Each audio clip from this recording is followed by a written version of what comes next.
सोमवार के व्रत को लेकर मान्यता है कि इस व्रत को करने से भगवान शिव अपनी भक्तों की मुराद जल्दी पूरी करते हैं।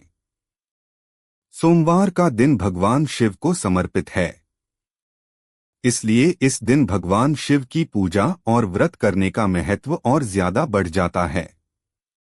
यदि आप सोमवार के व्रत करते हैं तो आपको सोमवार व्रत कथा पढ़ना बेहद जरूरी है, क्योंकि इसके बिना आपका व्रत अधूरा माना जाता है। आइए जानते हैं सोमवार व्रत कथा। देवों के देव महादेव बहुत ही भोले माने जाते हैं, इसलिए उनका एक नाम भोलेनाथ भी है। पौराणिक मान्यतानुसार भगवान शंकर को प्रसन्न करने के लिए किसी भी तरह के खास विशेष पूजन की आवश्यकता नहीं होती, क्योंकि कहा जाता है कि वह तो भोले हैं और भक्त की मन से की गई क्षणिक मात्र की भक्ति से ही वह प्रसन्न हो जाते हैं। अगर आप भी शिव की भक्ति और कृपा पाने के लिए सावन के सोमवार का व्रत करते हैं तो इस कथा से भोलेनाथ को प्रसन्न कर सकते हैं।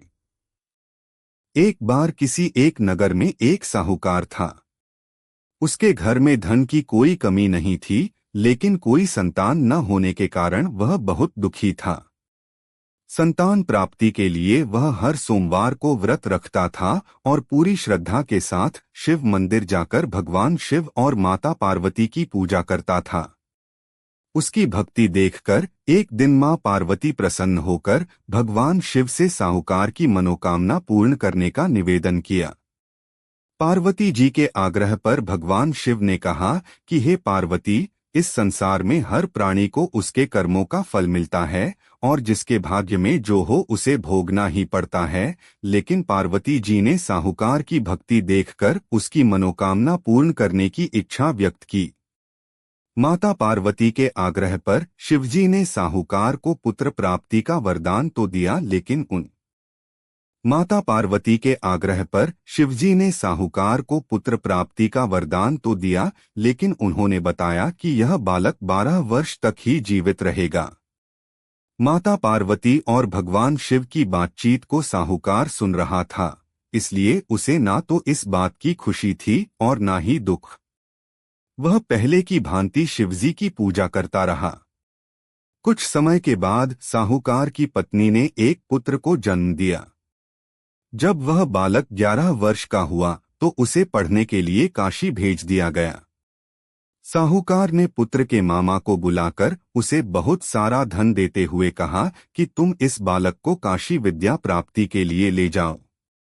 तुम लोग रास्ते में यज्ञ कराते जाना और ब्राह्मणों को भोजन दक्षिणा देते हुए जाना। दोनों मामा भांजे इसी तरह यज्ञ कराते और ब्राह्मणों को दान दक्षिणा देते काशी नगरी निकल पड़े।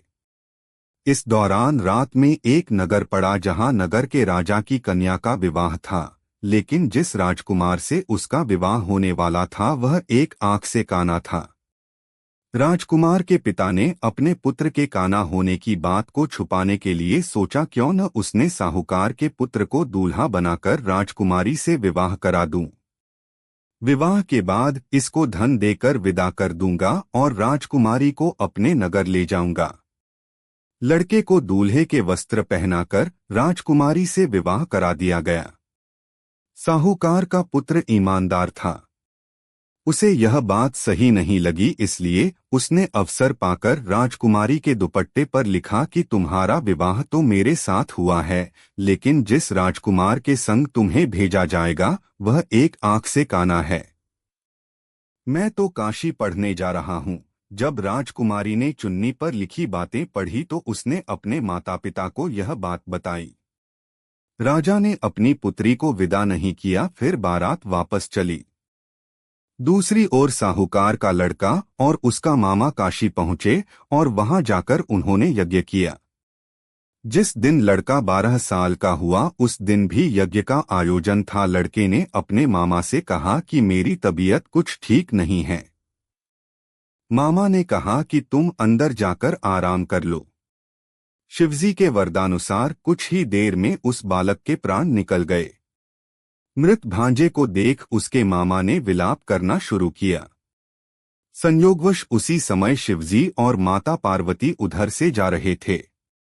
पार्वती माता ने भोलेनाथ से कहा, स्वामी, मुझे इसके रोने के स्वर सहन नहीं हो रहा, आप इस व्यक्ति के कष्ट को अवश्य दूर करें। जब शिवजी मृत बालक के समीप गए तो वह बोले कि यह उसी साहूकार का पुत्र है जिसे मैंने 12 वर्ष की आयु का वरदान दिया था। अब इसकी आयु पूरी हो चुकी है। लेकिन मातृभाव से विभोर माता पार्वती ने कहा कि हे महादेव, आप इस बालक को और आयु देने की कृपा करें, अन्यथा इसके वियोग में इसके माता पिता भी तड़पट कर मर जाएंगे। माता पार्वती के पुनः आग्रह पर भगवान शिव ने उस लड़के को जीवित होने का वरदान दिया। शिवजी की कृपा से वह लड़का जीवित हो गया। शिक्षा पूरी करके लड़का मामा के साथ अपने नगर की ओर वापस चल दिया। दोनों चलते हुए उसी नगर में पहुंचे जहां उसका विवाह हुआ था। उस नगर में भी उन्होंने यज्ञ का आयोजन किया। उस लड़के के ससुर ने उसे पहचान लिया और महल में ले जाकर उसकी खातिरदारी की और अपनी पुत्री को विदा किया। इधर साहूकार और उसकी पत्नी भूखे प्यासे रहकर बेटे की प्रतीक्षा कर रहे थे। उन्होंने प्रण कर रखा था कि यदि उन्हें अपने बेटे की मृत्यु का समाचार मिला तो वह भी प्राण त्याग देंगे, परंतु अपने बेटे के जीवित होने का समाचार पाकर वह बेहद प्रसन्न हुए। उसी रात भगवान शिव ने साहूकार के स्वप्न में आकर कहा, श्रेष्ठी, मैंने तेरे सोमवार के व्रत करने और व्रत कथा सुनने से प्रसन्न होकर तेरे पुत्र को लंबी आयु प्रदान की है। इसी प्रकार जो कोई सोमवार व्रत करता है या कथा सुनता और पढ़ता है, उसके सभी दुख दूर होते हैं और सभी मनोकामनाएं पूर्ण होती हैं।